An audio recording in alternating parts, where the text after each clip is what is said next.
রমজান মানে ভিন্ন মাস, রমজান মানে আলাদা মাস, রমজান মানে আখিরাতের মাস, রমজান মাসে প্রস্তুতির মাস, রমজান মানে মেহনতের মাস, রমজান মানে আল্লাহর মাঝে নিজেকে হারিয়ে ফেলার মাস।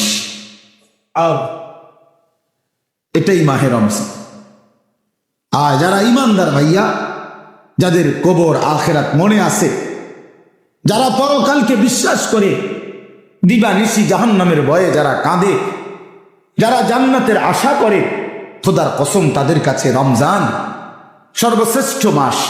সারা বছর আমরা কিতাবে পড়ছি আল্লাহর প্রিয় বান্দারা, আল্লাহর নেক বান্দারা সারা বছর দিলে দিলে অপেক্ষা করতেন, আল্লাহ আরেকটা রমজান হায়াত দেন, আরেকটা রমজান হায়াত, আরেকটা রমজান, আরেকবার সবে কদর পেতে চাই, আরেকবার ইতিকাফ করতে চাই, আরেকবার মাওলা তারাবি পড়তে চাই, আরেকবার 70 গুণ নেকি সব কিছুতে আমি অর্জন করতে চাই। আমার আরেকবার সুযোগ, আমার আখিরাত লম্বা মাওলা, আমার পরকাল লম্বা, অতএব আমাকে আরেকটু সুযোগ।